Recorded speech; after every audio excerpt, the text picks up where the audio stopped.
Good morning and welcome to Career Coffee Shop. I am Esmeralda Alvarez, Admission Specialist, and with me is James Schindler, Coordinator of Career and Job Placement. Thank you for joining us today. From September 15 to October 15, it is Hispanic Heritage Month. So in recognition of that, my coffee today is Café de Olla, which is made with cinnamon, and it is very common in Mexico. James, how are you doing today? I am doing fantastic. And as I always say, I am excited to be here. But first I want to request that you send me a virtual cup of that coffee you're drinking. It sounds delicious. I will. So for today's show, we welcome Julie Falt with the Adult Education Program here at Santa Fe College. And I know we have featured them before, but we also have financial aid joining us today, and they'll be talking about Fafsa, which opens up next month. And we want you all to be ready to find out what financial assistance you can qualify for. So stick around for that. We also have the Village at Gainesville joining us, a local retirement community, and NEWKS Eatery is going to be joining us. They're over in Butler Plaza, and they're here to tell us about the positions that they currently have open. And following, we will have Jacksonville Sheriff's Department, who is in need of 80 new recruits in total. So you heard it. We have a great lineup of guests this morning, so stick around. While you're at it, please hit the like button on the video and share with a friend or a colleague. James, since this show has coffee in its name, I have a trivia question for you. First, if you haven't heard, our cafe is open here on the Northwest campus. So if you are on campus, make sure to stop by. Now for the trivia question. What time of the day do you think coffee is the most effective? Most effective. All right. I'm going to say it's either early morning, since that's when I like my coffee, or possibly sometime late evening, maybe 6 p.m. or later, since that's when our students begin to study and need caffeine to help keep up that motivation and drive. That is a very, very good answer, James. But no, actually, it is said that coffee is most effective from 9:30 to 11:30 a.m. Can you believe that? You know what? That's perfect, since our show starts promptly at 10 a.m. Yes. So for our viewers, feel free to take a quick break to refill that cup of coffee with your favorite brew. You know what since you always stump me with your trivia questions, I have one for you this morning. What do experts warn, or why do experts warn that coffee should never be the only thing consumed first thing in the morning when you wake up? You know, I'm not sure, but it is right in line with my previous question, so I am anxious to hear the answer. All right, gotcha. Coffee increases the level of cortisol very quickly, and the body takes a long time to return to its normal state. Cortisol is a hormone that controls our biological clock and the ability to stay awake. But also, coffee consumption on an empty stomach increases the level of hydrochloric acid in the stomach, which can lead to bloating and other unpleasant side effects. Okay, so you should drink coffee about an hour after waking up, which gives you time to eat something before, even if it's only a piece of toast. Exactly. And if you're the type of person like me who can't start their day without a cup, don't worry. There's a simple trick. Just add a little cream, or sometimes people say a little bit of butter, and you're good to go. That is very interesting. I learn something new every single show that we do have. If you are a returning viewer, welcome back. We're so excited that you're here, and we do appreciate your support. And if you are a first-time viewer, welcome. We're glad to have you with us this morning. This is our 10th episode of Career Coffee Shop, and we are having fun and at the same time learning a lot about the resources Santa Fe College, Alachua County, and the surrounding areas have to offer. Our show is recorded live and is designed to bring you the latest in workforce, career, and degree information, as well as referrals to resources in our community.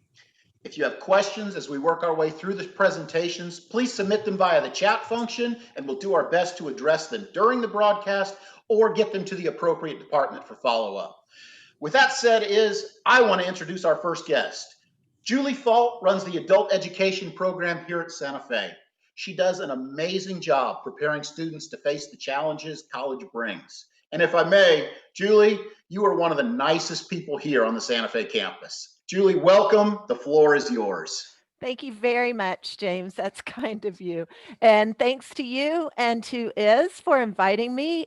I'm very excited about this opportunity, and I'm looking forward to sharing a little bit about our program with all the people that are here today. Hopefully you can see my screen now. Great. So I am with the Santa Fe College Adult Ed GED and ESOL program. And you'll see our motto there, which is Pathways to Brighter Futures. And that's exactly what the goal is of our program. We want to help people get started where they are and brush up on their academic skills and workplace readiness skills to get ready to go into either college or into careers, and just work on all those things that either need a little bit of dusting off or a little bit of fine tuning to get your academics where you would like to go. So, what we offer basic academic classes in reading, language, and mathematics to help people get those skills a little bit stronger. We help people prepare for the GED test. And I'll talk about that on the next slide a little bit more. And then we also get students ready for students who come to our country who are not native English speakers. We help them improve their English skills and help them get ready either for careers, for future college classes, and just to feel more comfortable and effective in the community, helping their children in school. So anything you can imagine that somebody would need to improve on in an environment that is not their native English or not their native environment, language environment. We also have classes and workshops to help students prepare for those brighter futures. So I'll talk to you a little bit more about those. A lot of people, when they think about the GED, they think, oh, the GED isn't quite as good as a high school diploma. Um, when people get when they pass their GED test, they get a state of Florida high school diploma in the mail. And that entitles you to go on to college, to get jobs. So a lot of times people have a little stigma, but you don't need to have a stigma. A lot of times when people were in high school, that just wasn't the time to be successful and get their degree. And so it's so wonderful that there are alternatives for people. Plus, when you're working towards your GED, you're brushing up on those skills that will help you be successful in college. A lot of people finish high school and haven't been in school for years and then decide to go on and take a class or two and find they're a little bit rusty. Well, actually, we also work with people who already have a high school diploma but feel their skills are rusty and they would like to do a little skills review before they start college classes. They can come and join our program. A little bit about our ESOL program, English for Speakers of Other Languages. We have multiple levels of instruction from individuals who speak relatively no English at all the way up to people who have fairly strong English skills but need a little bit of brushing up to help them get to the next steps. We have classes at our downtown Blunt Center. We have classes at the Northwest campus. Students have additional activities working on the computer with language recognition software. Um, we've got wonderful instructors with many years of experience who have also worked in other countries and been non-native English speakers themselves. So they have an idea of the struggles that individuals go through. In addition to our adult basic ed classes, our ESOL classes, and our GED classes, we also want to help students get ready for college if that is their interest. And that is certificate programs, degree programs. We help students explore those. We help them get with financial aid and apply for financial aid. A lot of our students, when they come in, they're not quite sure what they want to do in the future. And we work with them to help them explore all the different careers that are out there and also explore the different college programs. And as they work through our program, we're referring them on to specialists in the different areas of the college to get additional information. We also have embedded in our classes, not just the basic reading, language, math, English classes, but we try and help students get some certificates while they are in our program. This is part of them being in our program. If students are interested in working with children, we have classes to help them earn their 40-hour childcare certificate through Department of Children and Families. We teach computer and typing skills because that's so important for careers and for any college classes that people are going into. We have a staff member who's certified to teach CPR and first aid, so we teach that to our students. We have an artist entrepreneurship and a horticulture, agriculture entrepreneurship, and that is with partnership with the Alachua County Public Schools. Our students go to the Grow Hub, which is on the east side of town, and they work in gardening, greenhouse. They have agriculture, aquaculture out there. It's an excellent experience for the students. And then they sell their wares at farmers markets or different shows on campus or setups on campus. And we also have a staff member who's certified to teach safe staff food handler. So we work with our students with that as well. So you can see a lot of these are good foot in the door to build on to help students get jobs and then maybe further educational training along the way.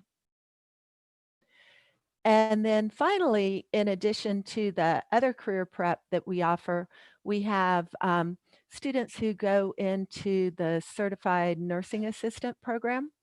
And to help our students get ready for that, we have what we call a Cna Prep Class, where we work with students on brushing up on their academic skills, and just all the requirements that one could imagine that you would want if you are going into a college program. Study skills, test taking skills. We go through all the requirements of the CNA program with the students, so when they get into those classes, they feel more comfortable. And then once they are in the CNA classes at Santa Fe, we our instructor goes with the students to be a mentor and a support to help them be successful in the CNA classes. So you can see in that picture, that's some of our students who went through the program that, part of the CNA program is clinical experiences as well as in-class experiences. So it's a great program that we are pleased to have the opportunity to partner with Santa Fe. Unfortunately, for that one, there are extra program costs. In addition to our adult ed program fee, which is not not that difficult for a lot of students, although if some students need assistance, we do have assistance available. Our adult ed fee is $30 per semester, but the CNA program costs are above that, but we do try and help students look for scholarships and assistance so they don't have to foot the bill for the CNA program completely on their own. We do want to be a support for the students there. And then, other than that, if any of our students need referral to advising, counseling, any support programs, Santa Fe has many, many support programs, the Career Resource Center, Disabilities Resource, My Brother's Keeper, Counseling Center. We are partners with many people in the community, Voc Rehab, Career Source of North Central Florida, Project Youth Build. So we try and let our students know about all the different resources and supports and other programs in the community that might benefit them. And then we keep our eye out for job placements. I was so excited to hear about some of our upcoming presenters because a lot of our students want to work while they are going to school. And so we and need to work while they're going to school. So we want to spread the word and assist them in applying for those positions and being successful there with preparation for interviews, referral, writing a resume, all of those things that individuals would need to do to get ready for jobs. And that is about the end of my presentation, unless people have questions. But I do want to reiterate, our goal is to help our students prepare for a brighter future. That's what we're all about. And anything that we can do to facilitate that, we love working with students, and we would love to see any of you that this sounds like would be a good fit for you. Thank you. Julie, we do have a question that did come in.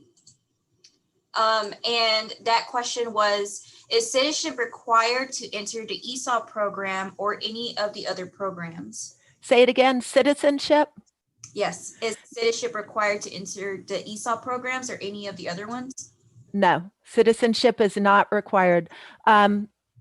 The individual may have to meet with someone at Santa Fe to get a special ID number, but other than that, no citizenship requirements for our programs. Julie, I've got a question for you, one of my own. Actually, I'd like you to, if you could restate something. You mentioned a little bit about costs for classes, and I know it's a very different schedule. Could you just tell us one more time what the cost is for some of your programs, and then also how do students get started working with you? What's the best way to get in touch? Excellent questions. We do have a Santa Fe website, so people could go on to the Santa Fe website. They could also give me a call, and that is often the easiest way to contact me, or send me an email, and then I can help people get started. You would apply through the Santa Fe College application process, and from there, you go through one of our orientations, so we could give you a little bit more information about our program, and then meet with one of our advisors individually to set up your schedule. We follow the Santa Fe schedule roughly, fall, spring, summer classes, but we do have people come in after the semester starts. We allow late starts, and we also have A term starts and B term starts, which is halfway through the semester. Like our B term will be starting in October, October 19th. Our program cost for most of everything you saw that we do is $30, period. And that covers any classes students want to take with us. Some students want to do the academics and the additional certificate classes. A few of them, I mentioned the CNA program and the 40-hour early childhood program, have some fees associated with them above the $30. But if people need assistance looking for scholarships to help defray some of those costs, we work with the students to help with that. And we have one last question for you, Julie. Can you remind us one more time or as far as like Santa Fe, what centers are these programs available? Okay, that's an excellent question as well, because traditionally, when the world is on its normal schedule, and we all know right now we're not quite on our normal schedule, we have classes at the Northwest Campus, the Davis Center in Archer, and the Blunt Downtown Center. Our ESOL classes are at the Northwest Campus and the Blunt Center downtown. Now we have a lot of our classes are virtual. They're on Zoom. Students can Zoom in during a class, just like we're doing now, and the instructor will be teaching, and then they have online activities that they would do in addition to the classes.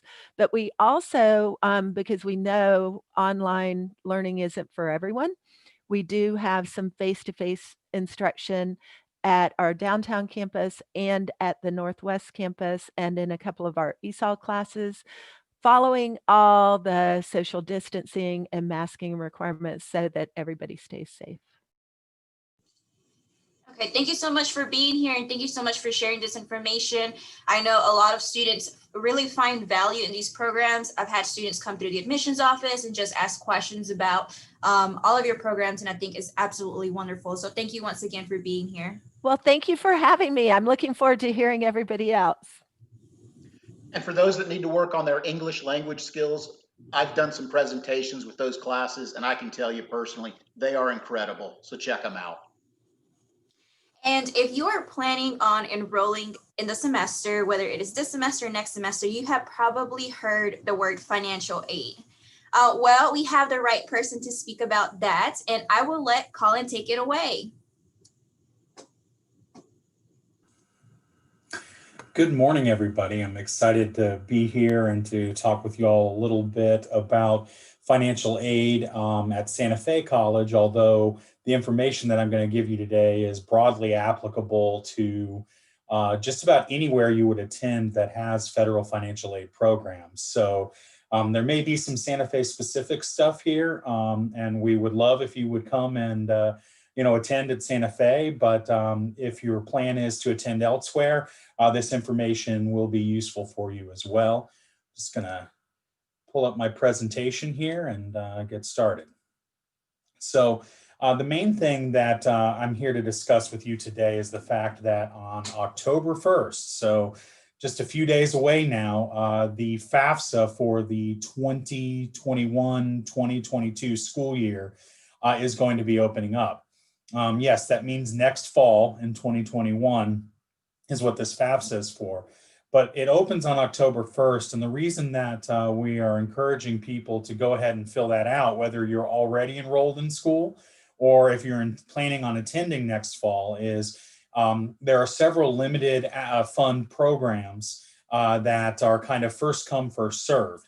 We certainly have programs that have a virtually unlimited amount of funds, but there are some that you will qualify for if you apply earlier. So it's always best to get that taken care of as early as possible. So if you're currently enrolled in school, you got to complete the FAFSA every year. So you might as well do it early, October 1st. And if you are planning to enroll next fall, you might as well do it early and take care of it on October 1st. And there's actually really no harm in applying, even if you're unsure about your plans. So please, if you're thinking about attending school next year, starting in the fall, go ahead and fill out that FAFSA. If you're thinking spring, there's also a FAFSA out there. It's been out there since last October 1st. And that is the 2020-2021 FAFSA. And that's already out there and available for you. All of these FAFSAs can be accessed on studentaid.gov. It's right there for you, real big on the left-hand side of your screen. If Santa Fe College is where you're planning to attend, there's our school code, although you don't need to even write it down or remember it because you can easily search it within the application. So it's not something you necessarily have to have right on hand, but if you want it, it's there, as well as any other school that you plan on attending. If you're thinking about attending somewhere, go ahead and throw it on your FAFSA. They'll get your financial aid information. They'll put a package together for you of financial aid. And so that's kind of the main things in regards to this. I'm going to go ahead and go to the next slide here and talk a little bit about the things that you're going to need in order to complete your FAFSA application. And the first of these is the username and password, which is the FSA ID. I recommend going in and doing your FSA ID now, even if you're going to wait till October 1st to do the FAFSA for next fall, because it can take a couple of days for it to be validated sometimes. So please go ahead and get that set up now. You can go to studentaid.gov to get that set up. You'll need your social security number. For the FAFSA that is opening on October 1st, you will need your 2019 tax information. Although what we highly recommend is within the FAFSA application, there's the IRS data retrieval tool, which if your information lines up, you'll be able to instantly transfer your tax information for 2019 right into the FAFSA. And what this helps you do is avoid something called verification, which is the reason the financial aid process can take so long, because we have to start requesting all these different documents for you. But if you use the data retrieval tool, it'll avoid the most common verification documents, which is having to verify your tax return information. So Definitely have that 2019 tax information available to you so that when you go to authenticate yourself in the data retrieval tool, that the information is correct. One of the biggest issues with being able to use the data retrieval tool is putting in the wrong address. You're going to need to use the address from when you filed the tax, the address you put on your tax return that is relevant for that Fafsa application. So if it's asking for your 2019 tax records, you're going to need to know the address that you put on your 2019 taxes. And I know there are a lot of people that move a lot, and so that can be the biggest reason you get an error and aren't able to use the tool. So please make sure that you have that available to you. Records of any untaxed income, records of your assets, such as what's in your bank accounts, if you own stocks, etc. And then obviously a list of schools you're interested in, and we're definitely hoping that Santa Fe College is one of those that you're going to consider applying for. So these are the things that you're going to want to have together for completing the FAFSA. And then just a few tips and tricks here. I'm not going to go through all of these items on here, but here's 10 common mistakes when completing the FAFSA. And the first one here is not filling it out. Even if you don't think you're eligible for aid, there's no harm in filling it out. It's not like it runs a credit check. There's no credit score. There's none of that. So there's absolutely no harm in completing the FAFSA. And you'd be amazed what you might be eligible for. So please go ahead and fill it out. It's a worthwhile process. You'll notice the next one on here is not filling it out as soon as it's available. There are funds, like I said, there are programs that are limited funds. So you want to make sure that you fill it out early so that you can have access to some of these programs, especially some of the early grant programs, because that's free money. That's money that doesn't need to be paid back. And several of these limited access programs are grants. Okay, let's see here. Obviously, inputting incorrect information would be a big mistake. Please try to make your FAFSA as correct as possible. It can definitely slow down the process. If you need to save it and come back later to make sure you have the correct information, that's very important. They also note here that a big mistake would be not using the IRS data retrieval tool. If you can qualify and use it, it's going to make your FAFSA process substantially more simple for you. So please use that data retrieval tool. Now, something that's important to point out here is that once your FAFSA is completed, it comes to us and we evaluate it. And then we're going to produce something called the EFC, the expected family contribution, which is what we use to determine your aid package. So that's kind of the first step in this process. We can't do anything about anything related to special circumstances you might have until you have a FAFSA in place. So if you're in a situation where your income has gone way down since your 2019 taxes that you would be using on this FAFSA, you still need to fill it out with the 2019 information, and then there's a process that we can work you through to take care of that special circumstance. If there's some kind of different situation than was in the past on your 2019 taxes in any way, still complete it accurately with the information that you have, fill it out as best as possible, and then you can reach out to us and we can assist you with making sure that your current situation is properly reflected on the FAFSA. So that's a little bit about tips and tricks and some of the things that you should look forward to when completing your FAFSA. If you're looking to attend in the spring, you can get on there now and complete the 2020-2021 FAFSA and get your aid set up for the spring. I highly recommend you do that now. This process can take some time, especially if you're selected by the government for verification. And then if you're looking at fall next year on October 1st, when that FAFSA opens, get out there and fill it out as soon as possible, especially if you're already attending school. But if you're planning to attend in the fall, that's what you need to do. And I'll go ahead and kick it back to Izzy and James. Colin, we do have some questions, but real quick, I just want to say, I sure wish I'd have had that data retrieval tool when I was going through this, because I remember how hard it was to pull all of that tax information. So what a great change to the program. One more time, real quick, could you tell us again, what application year should they be looking for people that want to attend moving forward? Okay, if you're looking to go ahead and attend in the spring, okay, so this coming up spring, so right after the winter break here, so beginning of 2021, you're going to want to complete the 2020-2021 FAFSA. It is currently the only one that is out there and available right now. All right, that would be for spring. If you're preparing for next fall, either because you're currently enrolled or you're going to be waiting till next fall to attend, you want to complete the 2021-2022 FAFSA, which is going to open on October 1st. So we have another question that came in, and it is, I am on F2 visa status, basically dependent visa, and I do not have a social security number. Can I still apply? There are certain eligible non-citizens that are able to apply. I highly recommend that you go ahead and complete the FAFSA as best as you can. You should be able to do that with the documentation that you have. And then if there are other items that we need to document your eligibility status, we will request those from you. So I do suggest you go ahead and fill that out. Colin, I know work study is a huge part and contingent upon your FAFSA. Can you tell our viewers where to look for on the FAFSA application, the box to check that they're interested in work study?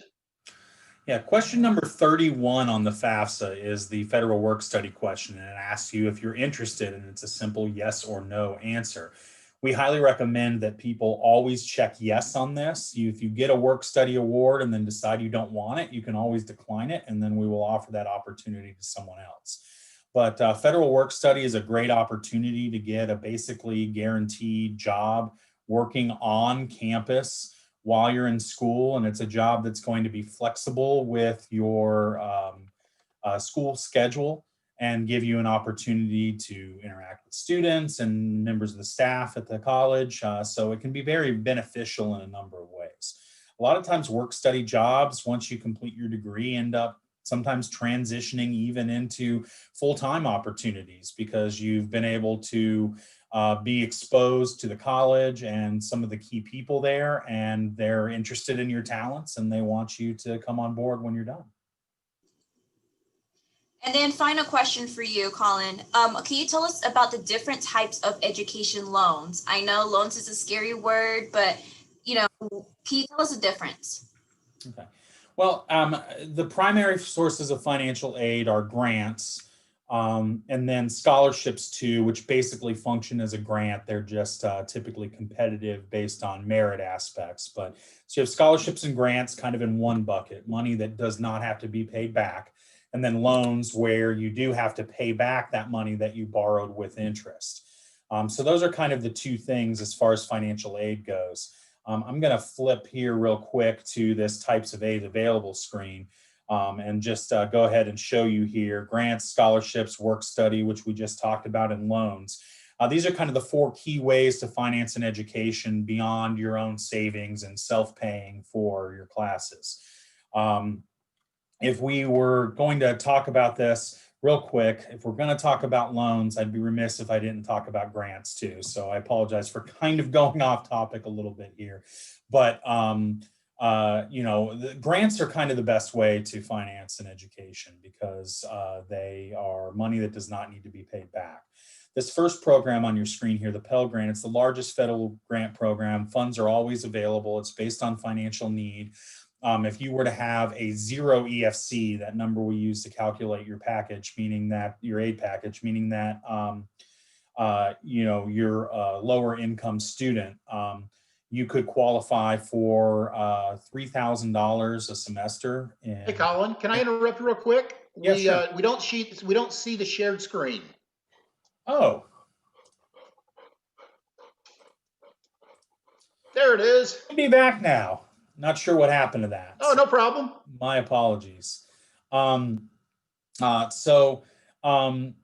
the Pell Grant. And then these other three programs that are listed down here are limited access programs that are based on, limited funds. So these are the ones that I'm talking about when I say you should apply early, because you can see right here, there are three different additional grant programs, free money, that you can qualify for if you apply early and the funds are available to receive them. So, you know, it's important to apply early to make sure you maximize that grant money. As I was saying, for the Pell Grant, which is the one that funds are always available, if you had a 0 EFC, you would qualify for, it's about $3,100 for the fall, and then another additional $3,100 for spring. And then there's Pell money available for the summer as well. So lots of opportunity there, considering that if we go back here real quick and we look at the cost of classes, if you're taking a full load to get that full Pell Grant money, you're taking 4 classes, 12 credit hours. The cost for that per semester is at Santa Fe is $1,281.24. So you can see that there's about $1,800 in extra funds there that can go for your books and assist with your living expenses while you're in school. And that's just one of the aid programs that's potentially available. So lots of opportunity there with grants. Now to kind of get to the question that was actually asked of me, which is the other piece, which is loans. Loans are borrowed money that must be paid back with interest.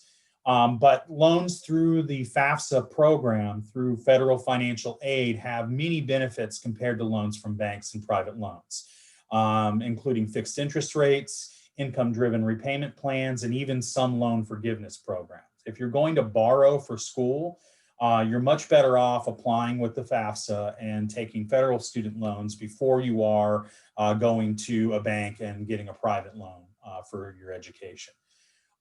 So that's a little bit about federal loans. As far as different programs are concerned, there are subsidized, unsubsidized, and then there's the Parent Plus loan as well. So tell you a little bit about these programs. The subsidized loan is kind of the best loan. It is the program that where the interest on the loan is paid while you're enrolled. So you don't have to, you are not accruing interest on a subsidized loan while you're enrolled in school. Because typically you're not paying the loans while you're enrolled in school. You don't have to. While sometimes we recommend that maybe you try to pay the interest, typically if you're using financial aid, you probably don't have the extra income to pay on those loans at that time. The whole point is you're going to college to get a degree or a certificate or something of that nature to help you get a job, which is then going to assist you in paying those loans. So the subsidized loan is awesome in that way. It doesn't get bigger while you're in school. Now, unsubsidized loans, you're responsible for the interest from the time the loan is dispersed. So what this means is the moment we pay you that loan during that semester, the interest is accruing the entire time that you're in school. So your loan gets bigger while you're not paying on it during school. So we definitely, what we try to recommend is for our, especially for our students that are in need of more aid and are offered subsidized loans, usually we recommend that if you need the additional funds, take the subsidized loan, but if you can't afford to do it, if you have unsubsidized loans, decline them because that's the responsible way to borrow here. Now, certainly if you need those funds to take care of your expenses for school and your living expenses while you're in school, we completely understand. You have every right to access those loans. You can take them, but you don't have to.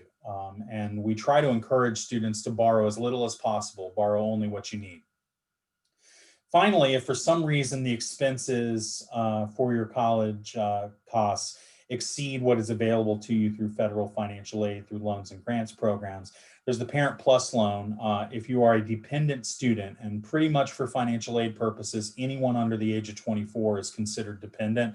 It doesn't even matter if you are 100% supporting yourself through your own income. If you're under 24, there may be a few exceptions, but generally you're going to be a dependent student. You're going to have to put your parents' data on the FAFSA. And if you need additional funds beyond what we're able to offer, there's the Parent Plus loan, which is a loan that a parent can take. It goes on their credit, and it does require a credit check, but they can take this loan out for their dependent undergraduate student. And then most importantly, the big thing to know is that to be eligible for for loans and financial aid, you have to be registered for at least 6 credit hours. And 12 credit hours is considered full-time to max out that Pell Grant. So, all right, back to James and Izzy. Thank you so much for sharing all of this information with us, Colin. I know when it comes to FAFSA, we always stretch how important it is to complete. I always tell students, there's no such thing as having too much free money. So if you can apply for scholarships, apply for financial aid, whatever you need to do, there are funds out there. So thank you once again, Colin. Now, on to my favorite part of the show, Career Corner. Directly across the street from Santa Fe's main campus is a huge retirement community called the Village at Gainesville, not to be confused with the Villages down in Ocala. They hire a lot of Santa Fe students to work with them because they can oftentimes work around class schedules. Please welcome Alan Sayles, Director of Dining Services, and Kim Giberti, Senior Director of Health Services at the Villages at Gainesville. Welcome, the floor is yours. Thanks a lot, James and Iz, for having us on the show today. We are thrilled to be a partner with Santa Fe College. And you're right, convenience, it certainly is convenient for the students of Santa Fe and just Gainesville students to come and work at the Village. It's super convenient for in between classes or right before class or after. And I'm sure Alan will speak about that in a little bit, but I'm here to talk about health services on campus. And so we actually employ over 100 CNAs and 20 nurses. So on our little 103-acre campus, we have just a variety of positions available. Like I said, Alan will be here to talk about the dining positions available and the health services positions that we have. So in addition to the nurses and CNAs that we have on campus, we have available right now 23 open CNA positions. We actually have 8 nurse supervisor positions, and our nurse supervisors are LPNs or RNs. And we do work with Santa Fe and have our Santa Fe nursing students, the LPNs, come over and they actually do their practicum and work in our assisted living neighborhood. So that's really neat to see those students. And then of course, we encourage them to apply here at the Village after their practicum and after graduation. So if you're not a CNA and you're not a nurse supervisor or nurse, we do have health service positions available within our Village home care. And so that is a non-Medicare, that's a private home health care agency that we have within our Village campus. And we hire people that do not have their CNA licenses and do not have their nurse license, but yet we train them to be home health aides. So if you're interested in anything in the health related field, come and give us a try. We interview people with little to no experience and train you to be a home health aide. So in addition to those home health aides, CNA, nurses, we do have some positions available on campus in our resident services department.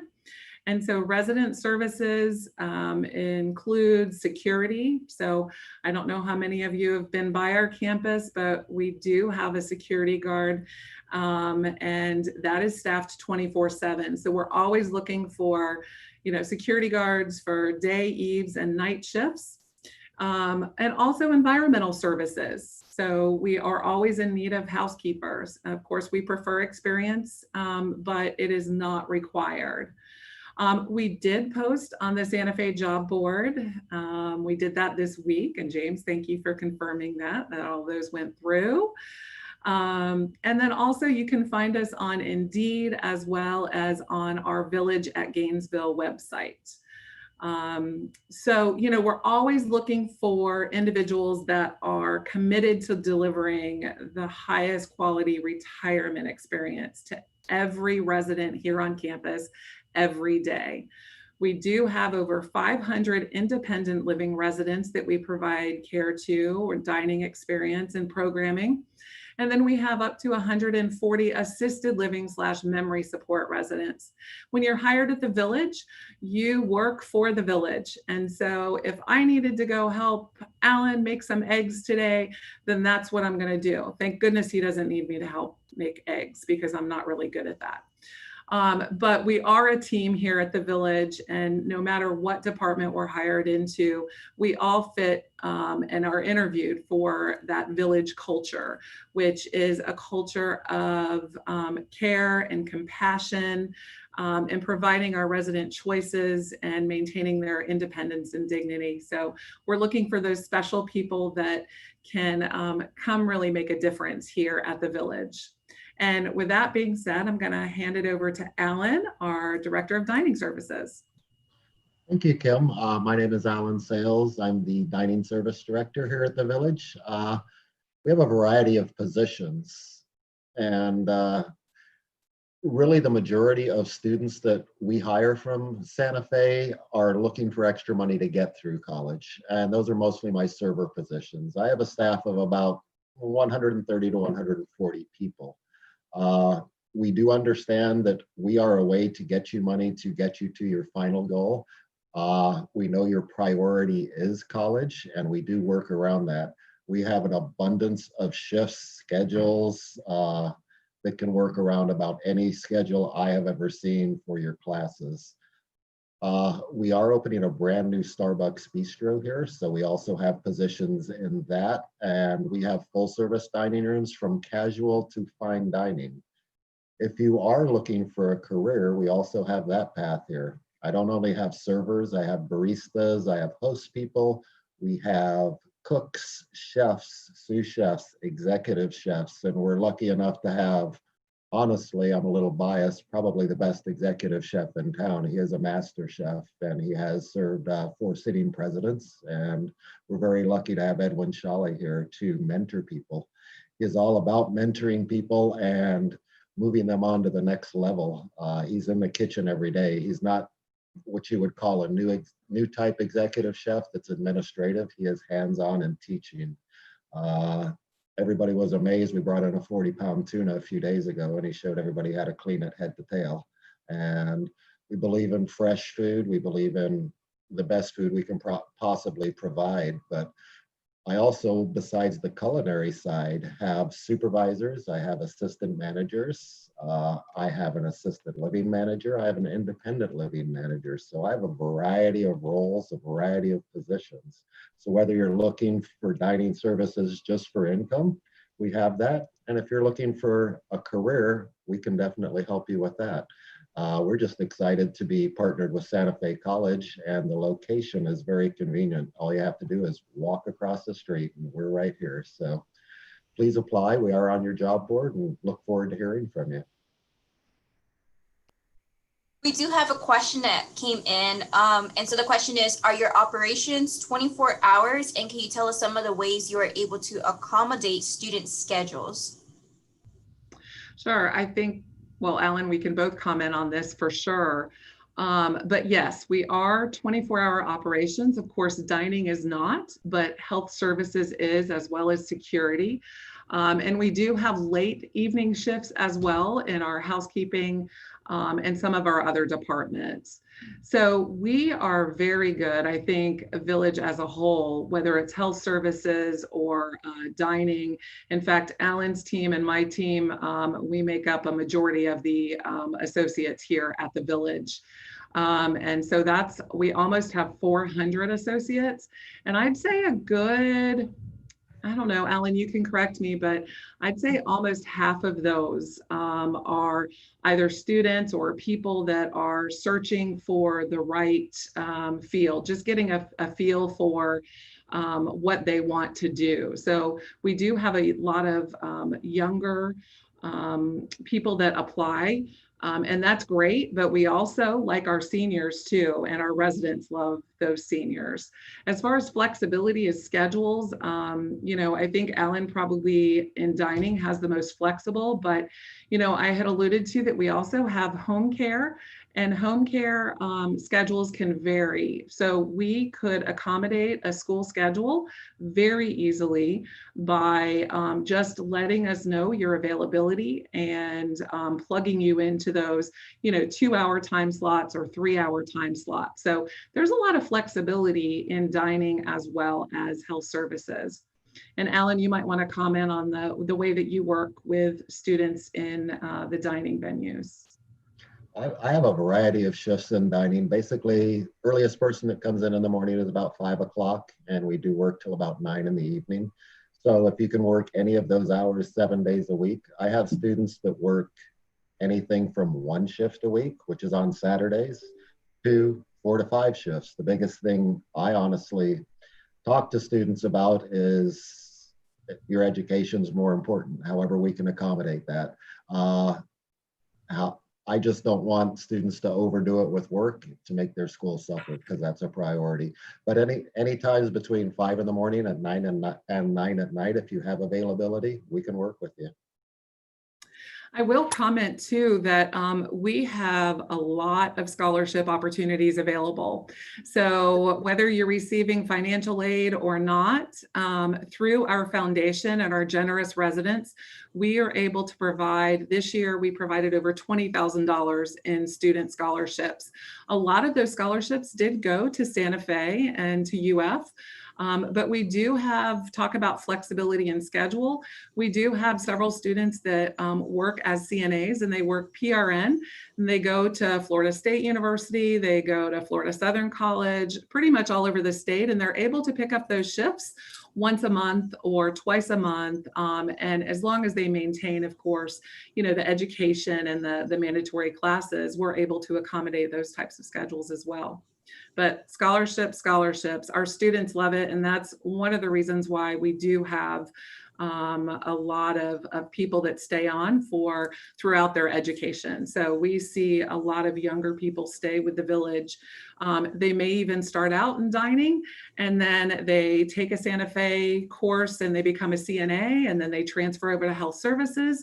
And then we've even seen our people develop and start in dining services, work their way up to CNA, and then become a nurse here on campus. So that's not uncommon for us to have that at the village. Well, that is incredible. Alan and Kim, thank you so much for being here today. And thank you for all that you do for Santa Fe College students. Definitely finding an employer that works with your class schedule is amazing and worth its weight in gold. Thank you. Our pleasure. Thanks so much. Next up, we had invited NEWKS, but unfortunately they weren't able to join us this morning. I just want to say NEWKS is that little restaurant over in Butler Plaza that sat empty between Sam's and Walmart. They just opened on Monday. Their food is incredible, so check them out when you get a chance. Next, coming to us all the way from Jacksonville, Florida, please welcome Officer Felicia.Williams. And I'm sorry, I don't know your guest's name this morning, Officer Williams, so please introduce her, but the floor is yours. Hello guys, again, I'm Officer Felicia.Williams with the Jacksonville Sheriff's Office Recruiting Unit, and this is my colleague, Miss Angela Yeager. She is a civilian recruiter, and I'm just going to talk to you guys briefly about what we're offering. So we are one of the largest premier law enforcement agencies in the state of Florida. We have approximately 2,000 officers, about 2,000 police officers, and another 600 corrections officers. We are running classes for each of those positions, both police, corrections, non-certified police. We run about 3 classes a year, and sometimes we even add into that depending on what we need. We're looking for about 80 to 100 corrections officers, and for police, again, about 50, but we're constantly putting on classes throughout the year. These are paid classes, so the applicants or individuals will be paid to go through these classes. In addition, we can take somebody that may be certified in another state and run them through something called the Equivalency of Training, or EOT for short. It's a 2-week course. They will run through that course, and then there will be a certified, a Florida certified officer, and we pay them to go through that as well. In addition, for corrections officers, we offer a $5,000 sign-on bonus for corrections applicants. The pay is great. And then just to touch on some of the opportunities here, there's a lot of opportunity to move around because we are such a large agency and we have so many different fields and departments to get into. You can literally go from being a patrol officer to working with the federal individuals or bike unit, or there's just a multitude of things that you can do within our agency. And that is for corrections officers as well.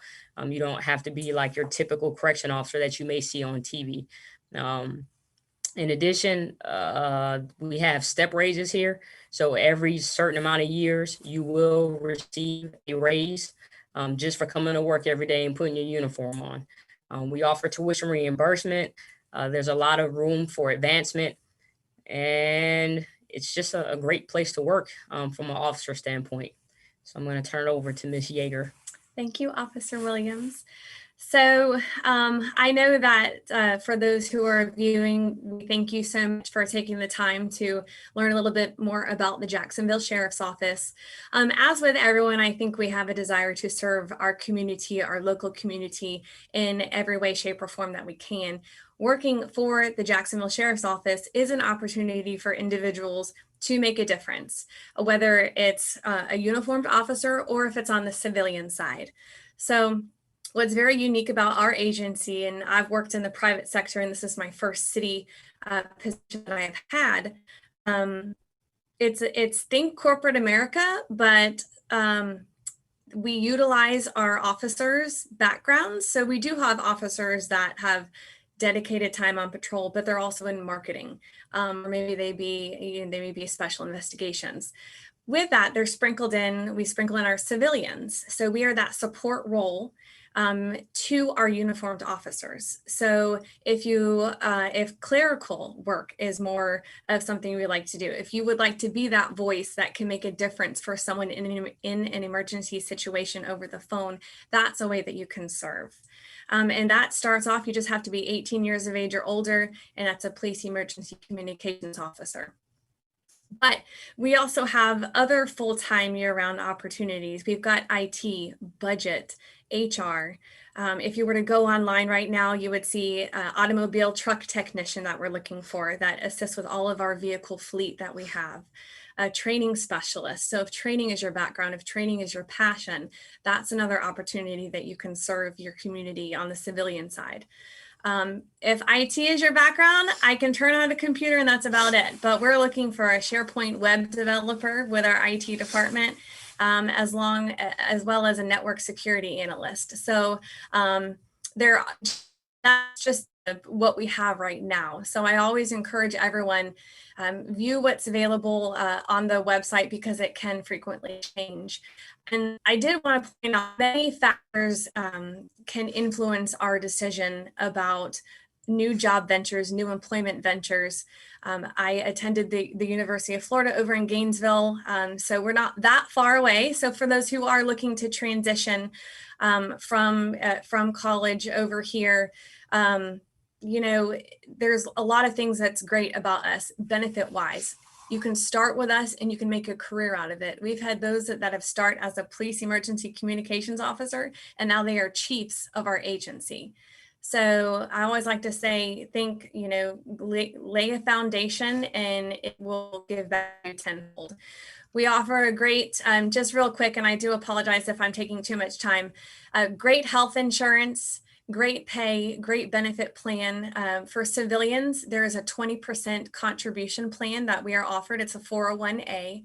As the civilian, you put in 8%, but the city of Jacksonville not only matches that, they put in another 4%. So you're having 20% total, the civilians only putting in 8%. So 12% put in by the city of Jacksonville. We also offer tuition reimbursement, not only and that's for everyone, officers and civilians as well. Now with the officers, they actually get a really great benefit deal on top of the 20%. They actually have 35% put into a retirement 401A plan for them.